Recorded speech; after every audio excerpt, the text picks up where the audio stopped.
Okay. Yes, doctor. Okay. Very good evening and a warm welcome to the GSI initiative of the Glauco Talks live webinar on Journal Club. This is our first Journal Club meeting to begin with, and I hope it is going to be a useful one for each and every one of us. The concept is every month we are planning to have a live webinar. Hopefully, we have it every month. So the first webinar is concentrating on how to present, how to read your article, the journal article. That will be done by Dr. Rajul Parikh. Then we have a small presentation from Dr. Bhavini on a journal, and she has a mentor, Dr. Bhaskar, will be helping her. So without much delay, we have our moderators, Dr. Shibal and Dr. Sushma. So I'm just passing on this to Dr. Sushma, first to introduce Dr. Rajul. Over to you, Dr. Sushma. Well, thanks, Dr. Satin, and thanks for this brilliant idea of starting journal clubs so that we are more and more familiar how to read an article. With so many articles in vogue, we definitely need to understand what to take from it. So for the very first meeting, we have none other than Dr. Rajul Parikh, who is going to tell us about how to read an article. So Dr. Rajul Parikh is a director of Sri GSI Institute and Research Center, Palak's Glaucoma Care Center at Mumbai, and he has been a society editor, International Glaucoma Review from 2018, and he's also member education committee of World Glaucoma Association. He's chief editor of Glaucoma Society of India Guidelines, and he's got multiple awards. He has served as GSI treasurer in the past and also as West Zone representative. He's an associate advisory board member for WGA and a section editor for Indian IGO. He's also been an invited guest researcher at Sweden, and he has worked earlier at LV Prasad as a consultant. He has numerous publications in peer-reviewed journals and chapters, and he's also been joint organizing secretary for annual GSI conference. So with you, Dr. Rajul, to share the pearls for how to read an article. Thanks, Dr. Sushma.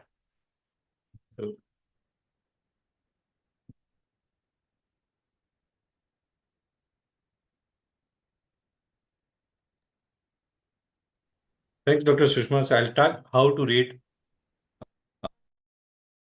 article. I'd like to thank Satyan and the GSI team for a different and nice initiative. So before I start, these are two my mentors. We all know Dr. Ravi Thomas, renowned glaucoma specialist and my teacher. And Dr. J.P. Mulayal, he is one of the great clinical epidemiologists I've ever met.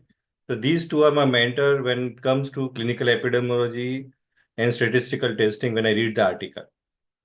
So this was published in British Medical Journal way back in 94.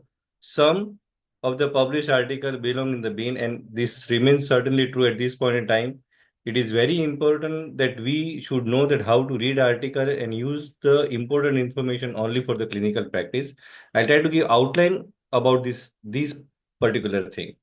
So when it comes to the any disease, most important thing is not the presence or absence of disease, but the future health outcome for a patient with or without the treatment. So how the future when we treat, when we don't treat, when we treat with different medication. So this is very important. So reading the paper, we can say abstract. Abstracting basically 250, 300 word depending upon the journal. They have concised everything. So it is the screening of the article what you are going to read.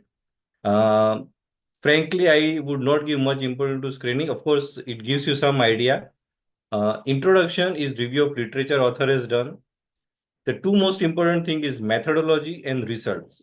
So methodology is evidence-based medicine. Results is what authors have published. At the same time, if you read the data, you also will realize that what is concealed. And these two things is the crux. And so my main part of the talk is about these two things, because discussion is the hypothesis and all, you have to just write down. So discussion, you have to interpret the data, and discussion is not very important in a sense. From author's perspective is important. We as a reader, we have to realize and figure out what is important from our practice. So in one line, design is most important thing, hypothesis, potential impact of the results or speculation in hypothesis. So what design author use, whether is important from the question perspective, is more important. Now, this is from studying a study and testing a test. So any article you can say SARI, SAARIE, study design, assignment, assessment, results, interpretation, extrapolation. So these are the 6 important things while reading the article. So let's study design. So study hypothesis, whether the hypothesis has been explicitly stated or not, that is very important. Study type, whether it is appropriate for the question asked. Population, what is the population under investigation? Inclusion, exclusion criteria where clearly needs to be stated. If they are not stated, then there is a problem with the study. Sample size is one of the very important thing. The numbers adequate. Factors determining the sample size. There are different guidelines. We are not going to talk about it, but sample size is very important. If the study is small, study is appropriately sized. So this sample size calculation is very important. Now, when the authors write down the study aim, whether author has been really specific about the study aim, I'll just give one example, and I'll be talking about in general medicine, not only ophthalmology or glaucoma. So let's say one author has stated examine the role of bed rest in back pain. He doesn't say anything, but I have rephrased the word effect of 1 week bed rest compared with normal activity on the severity and duration of lumbosacral pain. So I'm more specific now. So I'm talking that in one population, the lumbosacral pain is the main criteria. Then I have two group. One group I'm going to have 1 week bed rest. In other group, I'm going to ask people to have normal activity. And I'm going to see the severity and duration, that how many days it takes to settle down. So you have to be very specific. If author has not been specific, then you know that they are basically fishing and not been very specific what they want to do. Then second thing is null hypothesis. So null hypothesis means that let us assume that we are assuming there is no difference, and then we try to disapprove the theory that yes, there is a difference. So that is null hypothesis. Then every study try to disprove the null hypothesis. Now, when it comes to null hypothesis, we also should know that what is the hypothesis. I'll just give one example. The Eagle study, published in one of in scientific journal, the highest impact factor journal. Now, and this concluded that IOP, a significant IOP reduction. I'm not going to talk about the article per se, but the author, when they calculated the sample size, the hypothesis was that there would be 1.75 millimeter mercury difference between two groups, clear lens versus YACPI, the conventional treatment, where what they found was only 1.2. So the even failed to meet the criteria for hypothesis. I'm not saying we have to discard the study, but we have to remember that the calculation, the sample size was calculated based on 1.75. What the difference they found was only 1.2. The study design. So there can be various study design, case report, case series, cross-sectional, cohort, case control trial, randomized control trial, crossover. So the each questions only can be answered by certain appropriate design. So whether they have taken proper design or not. So in a cross-sectional, you have a defined population and then you have cases and no cases. Cohort events like people who are smokers. And then you follow up the people for decade, 10 years, 20 years, and then you find people getting lung cancer, cardiovascular disease, whichever you are evaluating, but you can find out multiple diseases. So that is cohort. Case control is characteristic to cases versus control, and randomized control track like you are doing two drug or drug versus placebo. So you have outcome where the people like say glaucoma progression was the endpoint. So cases glaucoma progression, control, non-progression. So that is control trial. So these are the various study design. So cross-sectional, like if I want to know that glaucoma prevalence in my population, I calculate the sample size. I have 10,000 people, and I calculate that 3%, 1%, whatever. So that is a cross-section. One time, I'm not following up the patient. I may get certain criteria, but that is cross-sectional study. The cross-section study cannot find the causation. The causation is found by the cohort or case control study. And when you authors have written association, association doesn't mean causality. Causality has a different criteria, and I'll just discuss few little bit later. But if you have a rare disease, then you can do a case control study because cohort you will not get a number. So like Eels disease, the rare diseases. The cohort, this is one of the biggest, the cohort, the one of the earliest and very important. The Sir Austin Bradford Hill and Sir Richard Dole did was about the smoking in the lung cancer, where they followed up the 40,000 British doctors, non-smoker, light smoker, moderate, heavy smoker, and they found the dose-response relationship that smoking has a direct cause and effect relationship. That means that people who smoke, the chances of lung cancer increases. People who smoke more, the chances of lung cancer increases more. They are at high risk. People who stop smoking, the lung cancer chances reduces. So that is a direct dose in relationship they found, and that is a cohort study. Then RCT, we know there are lots of randomized control trials done to look therapy versus placebo or drug A versus drug B, which is a better, that is randomized control trial, or you can also do a crossover study. When it comes to the causation, one of the important criteria is contributory cause. That means there is an association, there is a temporal relation, and there is altering the cause of alter the effect. I'll just give one example, IOP and glaucoma. So we know that increase in intraocular pressure is risk factor for the glaucoma. There is association. The temporal relationship, that means as the IOP is more, the risk of developing glaucoma is more. The higher the pressure, higher the risk. And alternate the cause, that means if you reduce the pressure, the chances of developing glaucoma like OAT study or progression like EMGT study, CIGTA study, it increases. So they all three factors are ticked. So IOP is a contributed risk factor for the glaucoma. Now sample size calculation. So there are two errors we should know, type 1 error and type 2 error. Type 1 error is more, in a sense, more important because here the null hypothesis is falsely rejected. So we are going to take the wrong treatment as our line of management. So null hypothesis has to be, we cannot falsely reject. So type 1 error has to be very strict, 0.05%. We can keep type 2 also, failure to reject null hypothesis as a very strict, but if you have a type 2 error small, 5%, like 0.05, then the sample size will drastically increase. So usually the type 1 is kept as 0.05, type 2 usually we accept 80%, so 0.2, and we calculate the sample size. And this you should know, type 1 and type 2 error. Now assignment.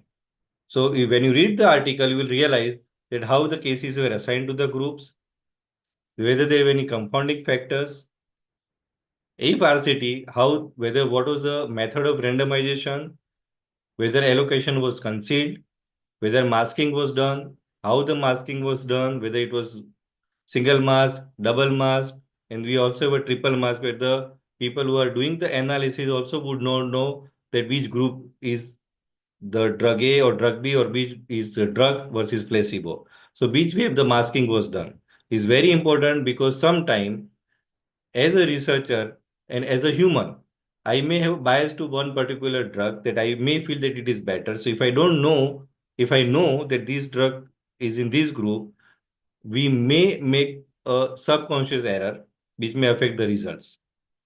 Assessment. So assessment is outcome measure, whether they are appropriate, what are the outcome measures author have used, appropriate, whether they are accurate, whether they are precise, masked. All participants were measured unaffected by process. So I'll just give one more example again, like Eagle study. If you look the 3-year follow-up, 50% of the people gonioscopy findings are missing. So a big randomized study, 50% gonioscopy finding 3 years missing is a big limitation of the study. Appropriate outcome, another example, IOP control versus visual field stability. If I am looking for the glaucoma, a long 5-10 year study, I am more interested in, of course, I'm interested in IOP control, but I'm more interested that visual field, the patient's, the functional should remain stable. So I would use visual field stability as a more important criteria than only IOP. Then whether every instrument can have error. So whether instrument error, investigator bias, intra-observer, inter-observer variability, like when we check the Goldman apprehension, intra-observer is 2 millimeter, inter-observer also is 2 millimeter, whether variability were taken care or not, whether intra-observer, inter-observer variability was checked and the authors have reported or not, quality control, random changing, data entry error can happen in when humans are involved.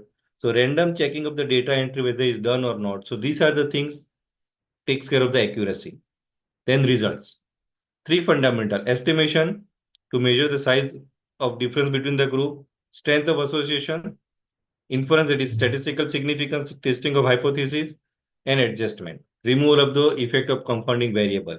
These three things has to be taken in the analysis part. Now, also remember, association means two things are associated. There is no causal relation, but they are associated. So there is a risk factor. When the disease more, the risk factor occurs with the disease more frequently than expected by chance alone. Now, relative risk is things to look for association. I'm just giving an example. There are lots of other factors also. Rate of event divided by rate of event in the treated group versus control group. This is how we calculate. I'm not going to more than 2 is important. Odds ratio also the same thing. Inference is statistical testing. Now, statistical testing is there are two things when we do the analysis. Factors are either associated or not associated.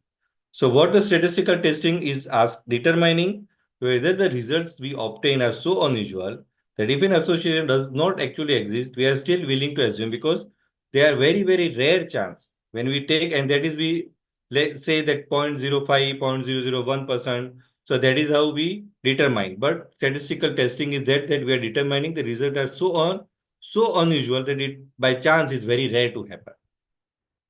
Statistical testing, again, alpha beta error has been important. Level of significance chosen, as I mentioned, 0.05%, 0.001%. Hypothesis tested, number of variable. So now more the number of variable, you chances of getting just by chance positive results are very high. So correction pattern. So one example I can give, Bonferroni methods. There are multiple methods involved, but whether authors have used and mentioned in the analysis methodology.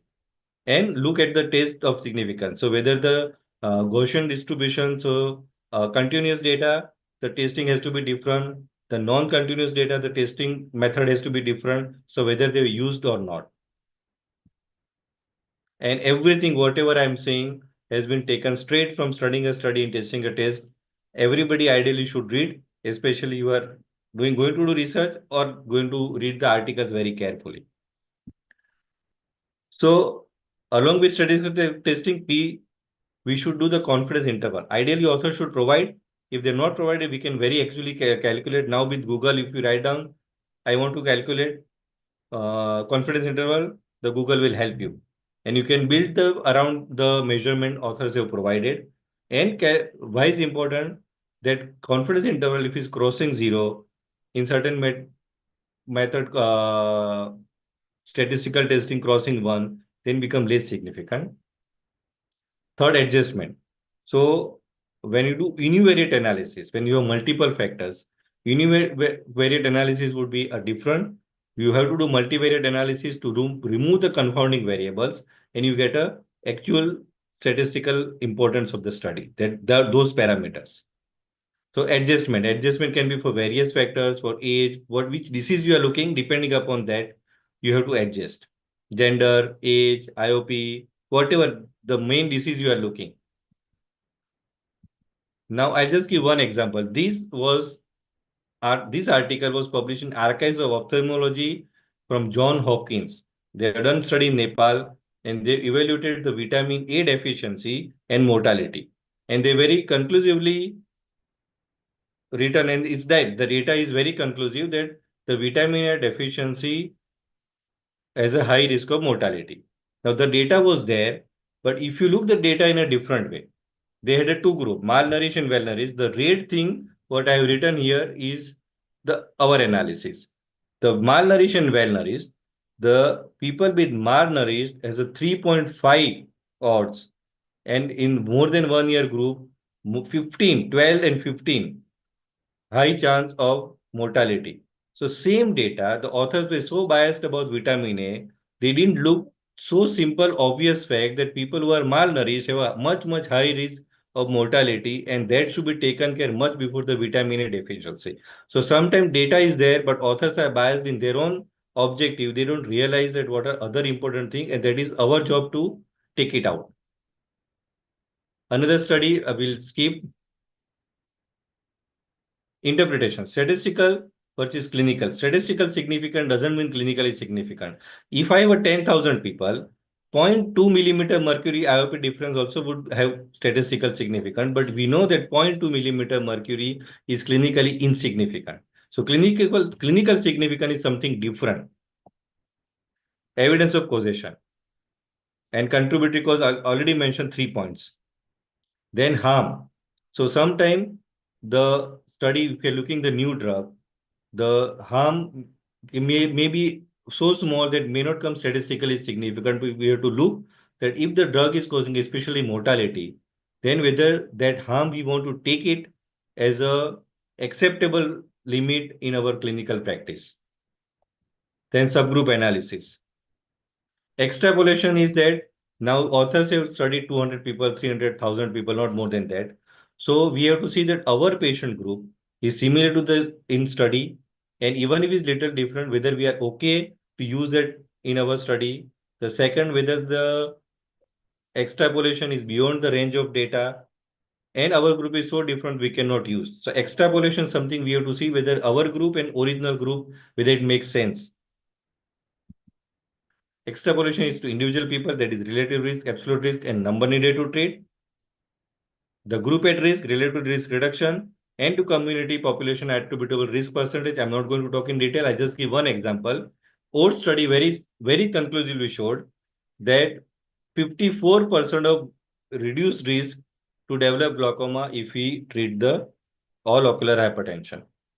But we need to treat 20 people to get one patient not developing glaucoma at the end of 5 years.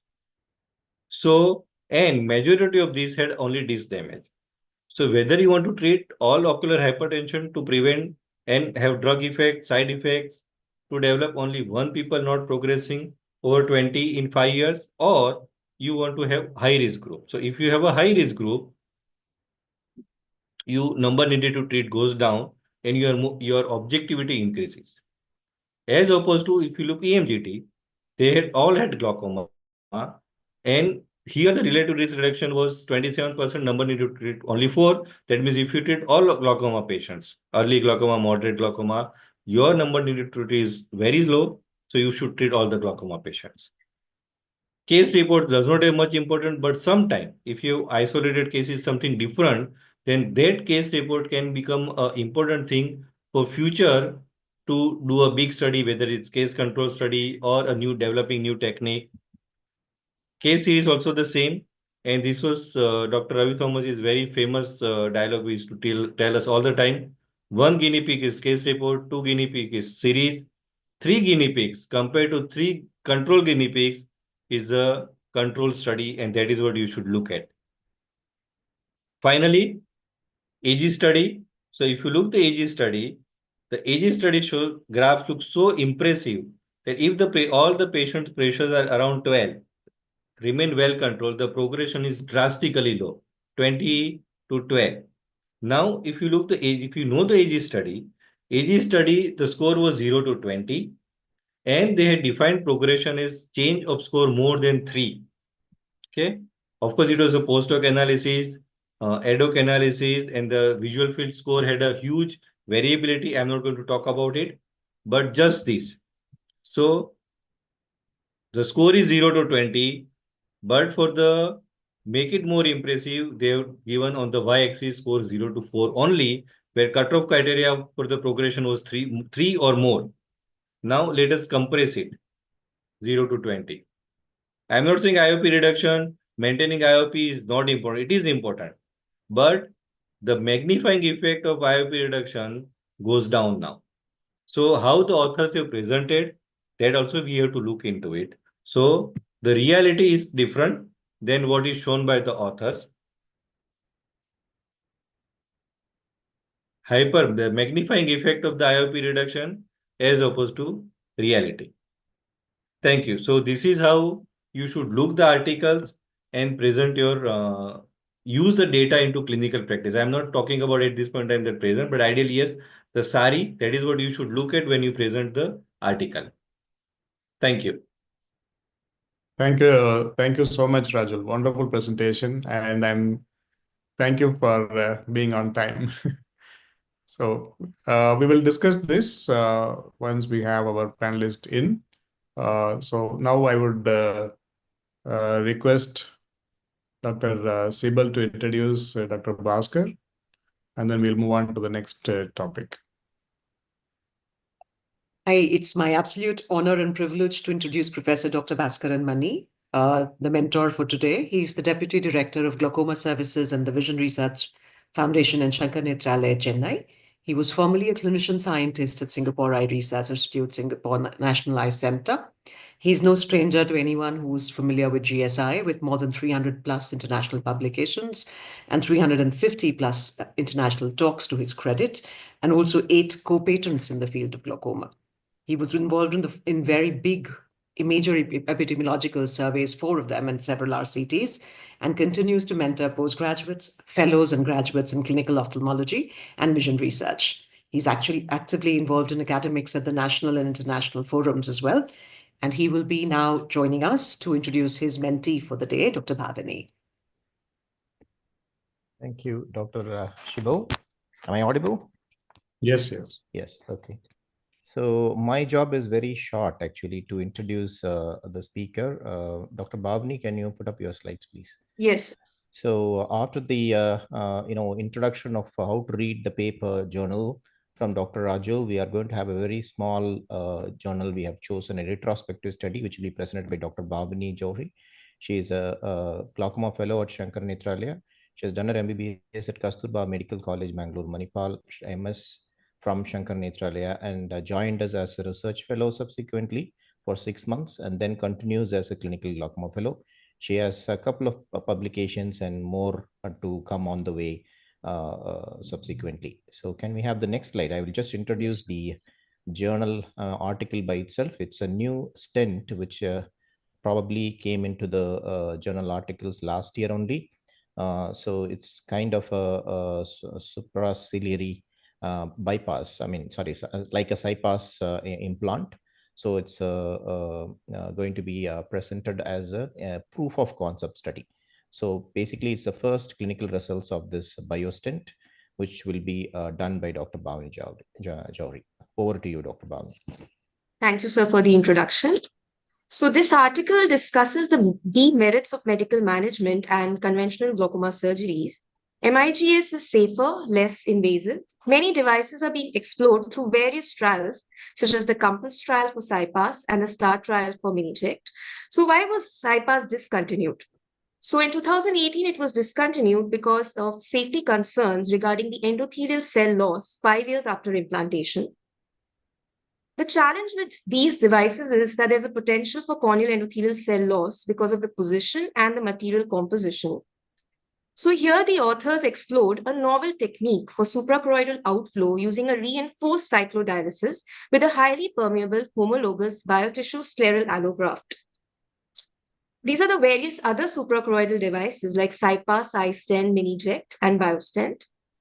The differences between the other devices and BioStent is that they were synthetic, and the BioStent is a biotissue which is flexible and conforming.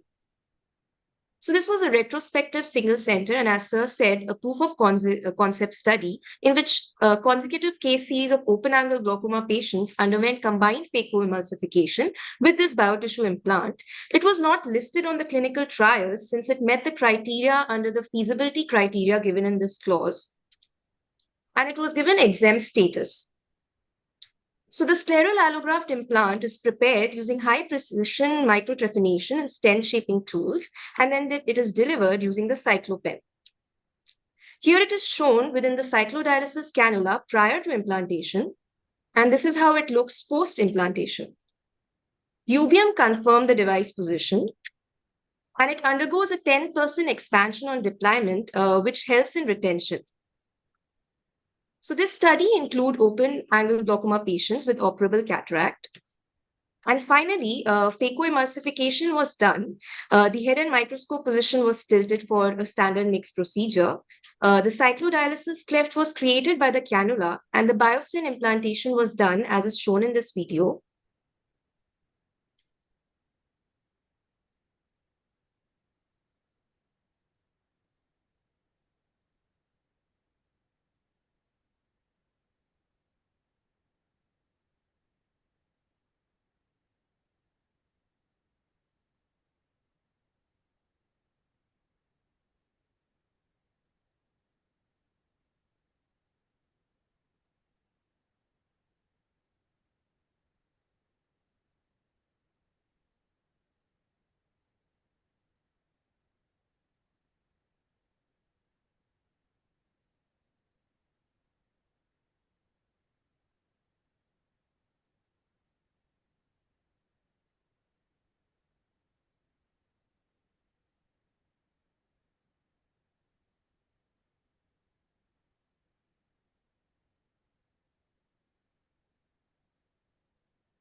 So the usual post-operative care was given, and post-operative visits were conducted at approximately 1 week, 1 month, 6 months, and 12 months. They used the two-tailed t-test for comparing the IOP and the medication numbers from baseline versus 12 months. And the Fisher's exact test was used to calculate the IOP reduction. The chi-square test was not feasible since the sample size was only 10. Only Hispanic patients were included. The baseline IOP was 24 millimeter Hg, and at 12 months, it reduced to 14 millimeter Hg. There were no major complications. The percentage IOP reduction at 12 months was 40%, and the percentage medication reduction was 62%. In other studies, there was also a control arm which underwent only phacoemulsification, and they found a 22% reduction in just the phaco arm in CyPass. And for the iStent, it was only 0.6%, which is lower than the percentage found in this study. And all time points, the IOP and glaucoma medication use reduction was significant. So the authors concluded that the allograft tissue was a well-tolerated tissue, and there was no evidence of any post-operative migration or corneal touch. And since it underwent expansion, it also provided better retention, and the biometric implantation depth control could be adjusted. So for a few cases, they even did a gonioprism-free implantation. They found the endothelial health to be well preserved, and in all patients, the BCVA improved.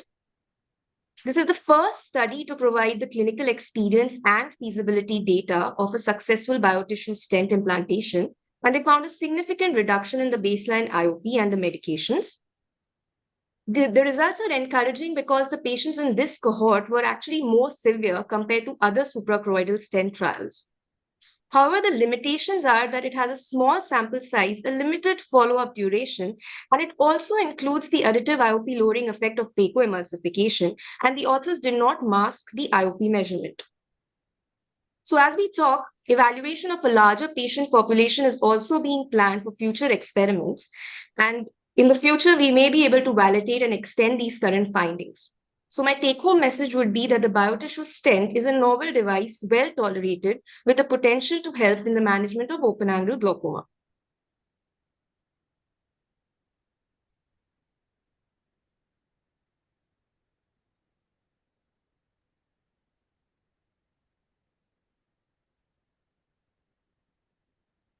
I also put up the minimal clinically important guidelines, which are the guidelines that are used to assess any mixed device. The primary efficacy in, yes, sir. Yeah, so I think I didn't unmute. Can you go back to your conclusion? Yes, sir. So do you think with this data itself, we can use it in the clinics? No, sir. We would need to evaluate it further and have a longer follow-up, only then we can put it to use.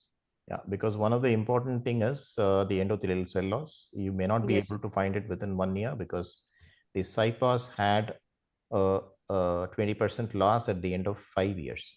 So Yes, sir. that is one of the things which we need to look for. Of course, the biotissue is an advantage, but we cannot just take it for granted, and we need to continue looking for more information on this. So now we can go to that first slide. So basically, Yes. European Glaucoma Society has put up a minimal criteria for mixed implants. I mean, at the end of all the thing that they have to come up with some minimal criteria. So you can talk about that last line, and then you can compare what is the current studies. Yes, sir. So their success criteria is actually determined by the Kaplan-Meier analysis, but for that we need a 2-year follow-up. And in this study, the follow-up is for 1 year, and there's no comparison group. And when we combine mixed plus cataract surgery, the success criteria shows that the decrease in glaucoma medication has to be more than equal to 1 medication. In this study, however, it was less than 1. But it didn't meet the other criteria because the IOP was 14.6 and there was a greater than equal to 20% reduction in the IOP. So those of you who are actually looking at minimally invasive glaucoma surgery devices, either when you are reading the journal or when you are doing a study, I would suggest you to look at this minimal clinically important difference. So at least 2 years is needed for finding out whether these mix are useful, because if you're going to combine it with the cataract surgery, already there is going to be a drop in IOP, and it can be sustained up to 1 year. 1 year after only the effect of the IOP loss will start, drop will start changing. So it's better to see for at least 2 years to actually know whether the mix is working alone if you are doing a combined procedure. Can we go to the Yes. follow-up study? I think there is a follow-up study on this. Can you tell Yes. the results? Yes, sir. So in this study also, it was a consecutive case series of open-angle glaucoma in which they used patients from the CREST US and OUS clinical study. This is actually a study which has been following up patients who had undergone cyclodialysis. So in the same patient cohort, they used allograft scleral reinforcement, and at 12 months, they saw the IOP reduction. It was 27.1% and significantly less. Do you There's have the another. glaucoma Yes. medication drop? How many glaucoma medication drop? Do you have the information? No, sir, that is not there in this graph. Okay, we can also put up that Okay. next one. Next. This is another consecutive case series in which the sample size is more, 243 eyes are there. And the follow-up duration, however, in this is only 30 days. And they found that the IOP improved in 78.6% of their patients. And it was less than equal to 18 millimeter Hg. And only 4.5% of cases actually required any secondary intervention. Thank you, Dr. Bhavini. Before we go Yes, sir. into a bit more detailed discussion, I wish to invite our moderators for today, Dr. Shibal and also Dr. Sushma. I'll just introduce briefly both of them.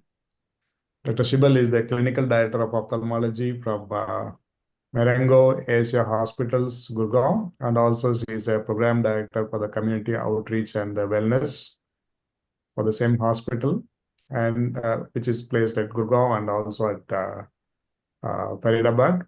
And also she is a research collaborator at Mayo Clinic, Jacksonville, Florida.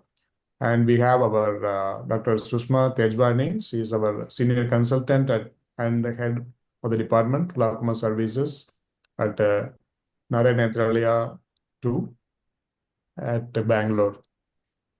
So I don't need to introduce them more than this because they are all well-versed and most of people know both of them very well. So I request Dr. Rajul, Dr. Bhaskar, and our two moderators to join now and lead the session further. Over to you all. Yeah, I think Dr. Bhavani, you can take down your sharing of the slides, unless the moderators want to have the slides there. So, thanks, Bhavini. Was a very good overview of the article. Thank you. There would be, yeah. So I think Dr. Bhaskaran would guide us more on that. But what I wanted to ask in this particular context, since it's a short study, the way the conclusions are, do you think we have enough sample size to conclude that that is enough reduction of the IOP? What would be the appropriate sample size to see the difference in this particular study, and how do we go about it? As we can see that it is a proof of concept study. So we are not going to have any conclusions from this. Only thing in proof of concept is, especially surgical device, we can only say whether it is safe or not to go for further clinical trials or the proof of value study. So in terms of differences with 10 numbers, we can definitely not conclude that it is going to be, can be a chance occurrence. But obviously when you are doing a Fisher's exact test, it will give you a very large P number. So I will give one example. We have done something like this with another drug, which is similar to Zolatin. The latanoprost group of PG analogs, and it showed a very good drop, almost 60% drop in a small sample of patients. And subsequently, when it went for a phase 1 study, a complete one, it didn't work at all. So we can equate that to this as well. So we need to have larger sample size, which they have done and shown that in 110 patients or so. But then again, it is a case series and there is no comparison with the phaco group as well. As you can see that the only when you do a phaco emulsification, there is a drop in IOP of 0.6 to 22% in the control arms. So we need to actually have a proper RCT done to really conclude. But as we can see in the follow-up studies, it seems to be working as are the other supraciliary implants. So that's precisely what I wanted to bring out, that looking at the P values, we should not get carried away that this is a very good outcome, because the purpose of the study is different. It is not to show how much is the IOP drop we can get or the efficacy. This is just a study for proof of concept or to prove safety. And we have to always look at the controls and to then bring about this particular thing, because the message otherwise that goes is, that this is another biocompatible implant which can be successfully used. Yeah, Dr. Shibul, you would want to ask some.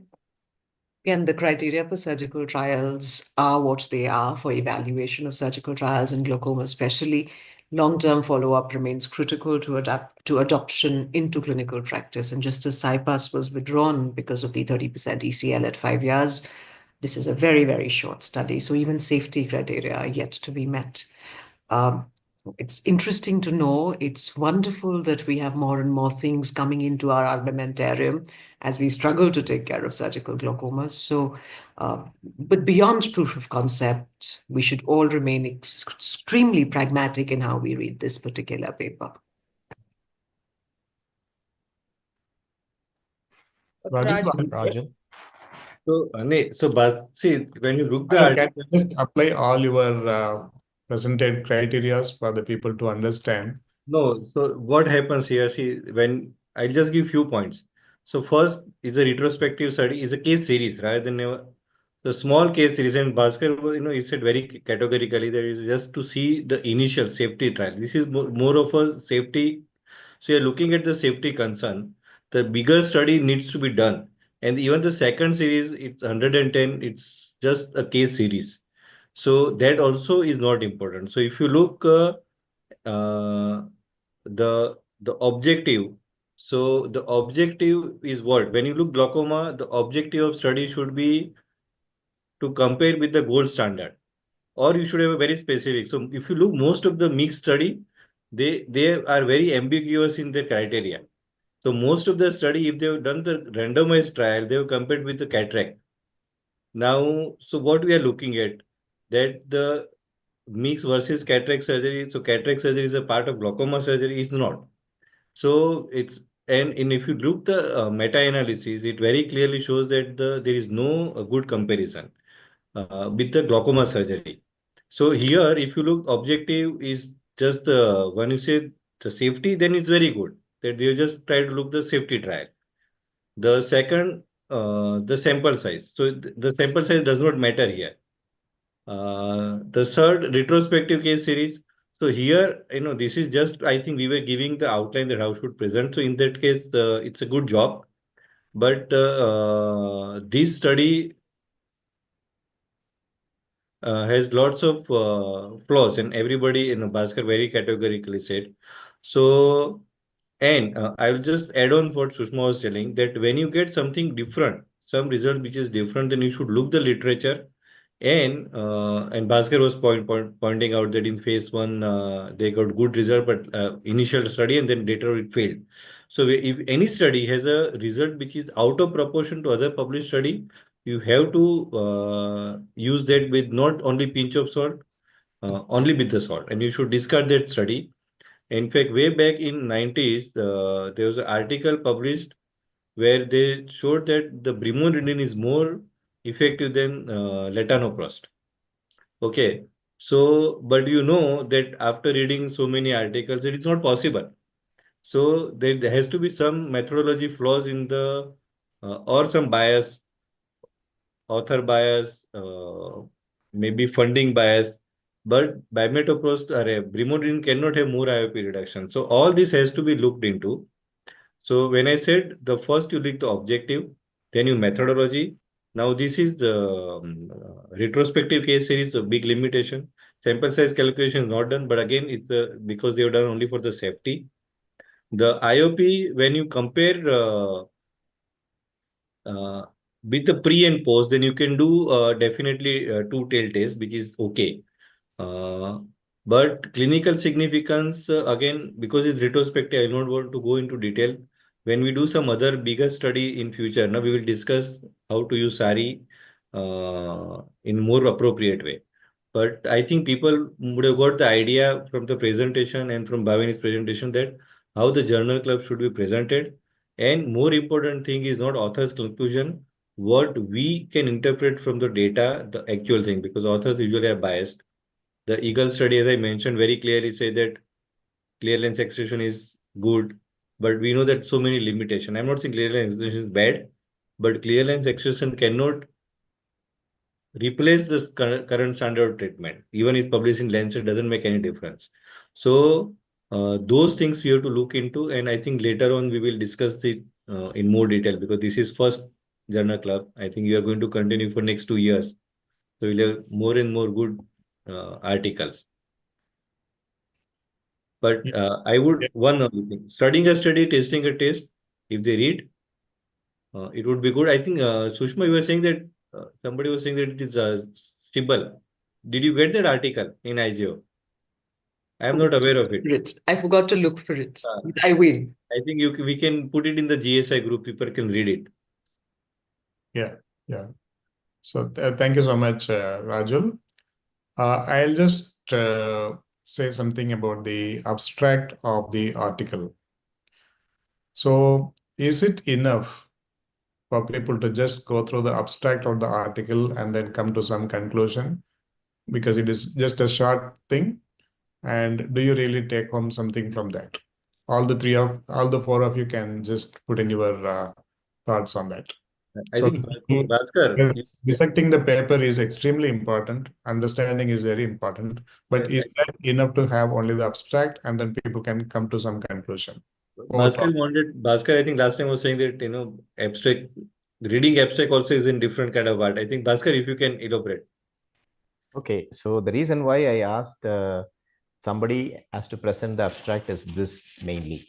Because the moment somebody puts in the abstract details and then you go through the methods critically and analyze it, sometimes it can be totally different.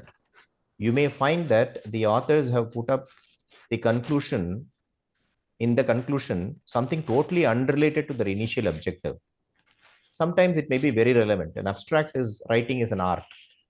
It should be done very critically, and what you have done the study for, the conclusion should come there, your results should come there, and you should actually give an overview of your entire article in a true and honest manner. Whether the abstract is reflecting it or not tells you the quality of the journal article itself. So that is the reason why I wanted the abstract to be presented by somebody else, so that people can see the difference between the abstract and the actual article. Because once you go critically analyze it, you can probably say, okay, it deserves bin only. But if it vibes well with the abstract, then the authors have put their heart and soul into the study and come up with an abstract. So it's very, very important, a lesson for everybody to write the abstract honestly to what study you have done and conclude it accordingly. So that is more important. So I think that is what, Satyan, you got the answer, that only abstract is not sufficient, because most of the time authors would have written only what positive things they wanted to highlight. So most of the time, the abstract is not sufficient to decide the article. Yeah, quite a number of times it is kind of misleading. Yes. You may come to some very quick conclusions. So all of you, whoever is listening to this or whoever is going to watch this later, be very careful whenever you are reading the article. Don't just read the abstract and then start doing your own practice based on that. You have to really go into the full article, proper methodology, how they have come to some conclusions, tables. Every bit of the article needs to be seen with a lot of care. Like what Dr. Rajul has presented and what we have discussed now, the article has to be completely dissected and you read it with a lot of care and understand what is that it really means to you in your own clinical practice. Anything from Dr. Sibal and Dr. Sushma, you want to add up something? Because it is very important today how we can really read that articles. So in context of today's article, I would just want to add that we also need to look at the conflict of interest situation when we are talking about a particular device or a particular surgery. So if you look at this article, all the authors are, most of the authors are either are having a patent or related to the company, so that also has to be kept in mind when we are looking at the articles, that some amount of bias tends to occur, and whether where is the sponsorship coming from. We generally don't have a habit to look at the bottom part of the article and see that where the from where the authors are related, or whether it is a company driven trial. So those other things also need to be kept in mind. It's not about being critical about a particular thing, but the awareness is important, is what I would say. Yeah, it's well said, Dr. Sushma. See, it is always the author can drive towards what they wish to. So you have to be a little careful about whenever you are reading the article, is that you are being driven to what they wish to make you understand, or can you really understand the article in total? Dr. Shibal, you want to add something? No, I was just going to say exactly what Dr. Sushma said. I was taught to read an article backwards. First, read the financial disclosures and then go ahead and read the discussion, because that often colors it. And that holds true for all of us when we are writing. And especially in the context of MIGs, I think that is very, very important, as well as drug trials, because there's lots of money riding on the back of these trials. So it's always important to look for the conflict of interest when interpreting the results. Bhaskar? Dr. Bhaskar, you want to say something? So actually there was a method of assessing these journals called MARI, which is like a acronym for looking at methods, assignment, etc., etc. So in that, she has a last couple of slides on that, but probably that is for another day we can discuss that. So basically, you are looking at critically every section of the journal article and say whether it was done correctly or not. So in which one of the main thing is to look at bias by the authors. So that is also very, very important. And that's something which I want to put as my last statement. If you look at the author names, some of the big names are there. Okay. So I wouldn't want to spell a specific person, but when you look at that, you should not get biased that, okay, these are big names, so they will be doing the correct thing.